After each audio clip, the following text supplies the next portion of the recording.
ఆంధ్రప్రదేశ్ బీజేపీలో సీట్లతో పాటు అభ్యర్థుల ఎంపిక విషయంలో అయోమయం కనిపిస్తోంది. ఆ పార్టీకి కూటమి నుంచి ఇచ్చినవి 6 ఎంపీ స్థానాలు, 10 ఎమ్మెల్యే సీట్లు. వీటిలో ఏ స్థానాలను తీసుకోవాలి, అక్కడ ఏ అభ్యర్థులు నిలబెట్టాలన్నది బీజేపీ అధిష్టానం ఇంకా తేల్చలేదు. బీజేపీ పెద్దలతో చర్చించేందుకు రాష్ట్ర పార్టీ అధ్యక్షురాలు పురంధేశ్వరితో పాటు సీనియర్లు సోము వీర్రాజు, మధుకర్ ఢిల్లీలోనే మకం వేశారు. సీట్ల సంగతి ఇంకా కొలిక్కి రాకముందే అధిష్టానానికి ఏపీ బీజేపీ సీనియర్లు ఫిర్యాదులు కూడా చేస్తున్నారు. ఈ గందరగోళంలో టీడీపీ, జనసేనకు ఏం చేయాలో తెలియడం లేదు.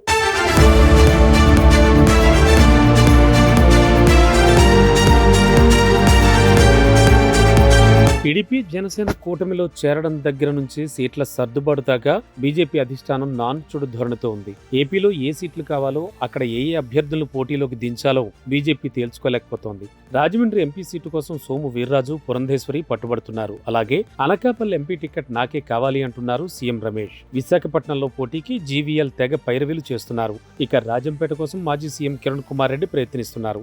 అరకు కోసం కొత్తపల్లి గీత, ఏలూరుకి సుజనా చౌదరి, తిరుపతి సీటు కోసం మాజీ ఐఏఎస్ రత్నప్రభ, విజయనగరం సీటుపై మాధవ్, ఇలా ఎవరి ప్రయత్నాల్లో వాళ్లు బిజీగా ఉన్నారు. సోము వీర్రాజుకు అసెంబ్లీ సీటు ఇవ్వాలని బీజేపీ అధిష్టానం నిర్ణయించింది. కానీ ఆయన రాజమండ్రి ఎంపీ కోసం పట్టుబడుతున్నారు.